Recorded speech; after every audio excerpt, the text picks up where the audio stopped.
आत्ता हा व्हिडिओ जो पाहताय हा वडूज या गावापासून कराड रोडला जाणाऱ्या रोडवरतीचा आहे।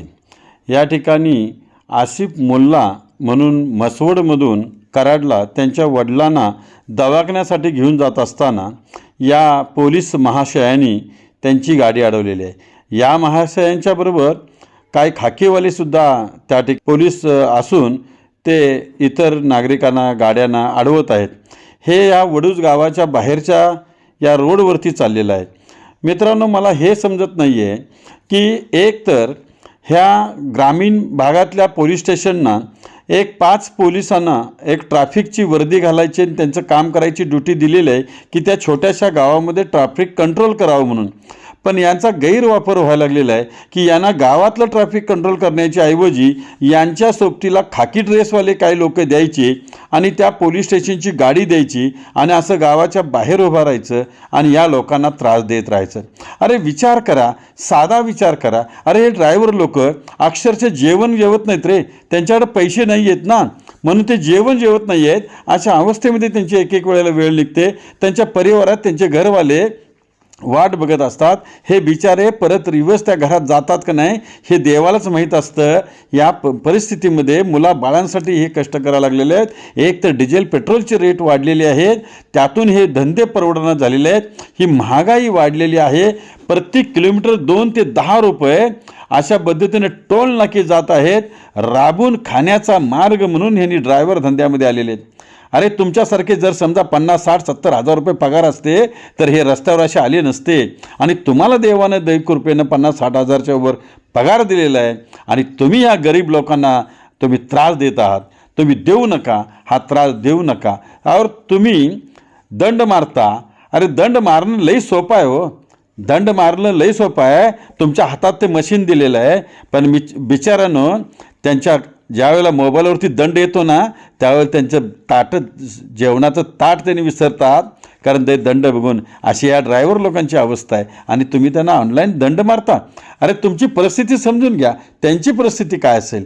काही ठिकाणी कायद्यावर बोट ठेवून चालत नाही आणि कायद्यावरच बोट ठेवून चालायचं असेल तर तुम्ही पण ड्युटी करू शकत नाही।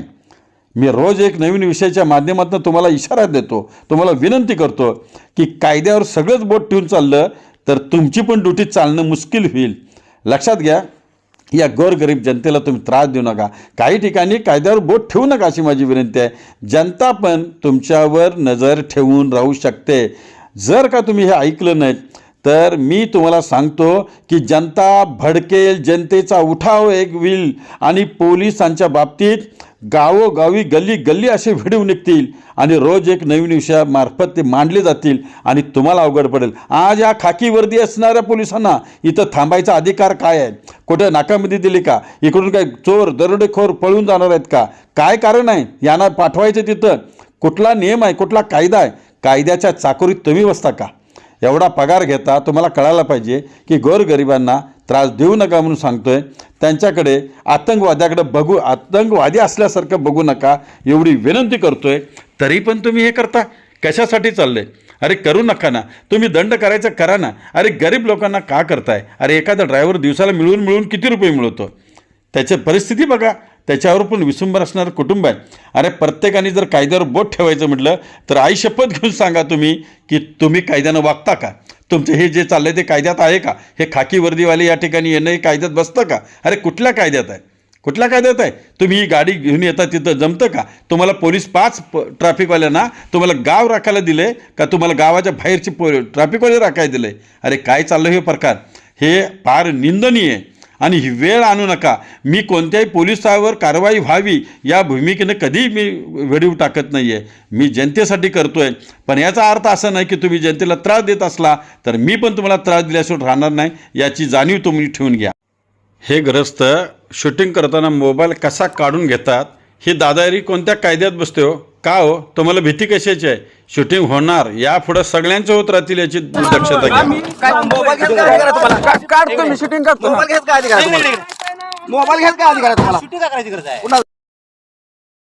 साहेब, ही मी विनंती करतो, हे प्रकार थांबवा, नाहीतर प्रत्येक राज्यात, जिल्ह्यात, तालुक्यात, गावागावात हे शूटिंग होत राहणार, याची खबरदारी तुम्ही घ्या।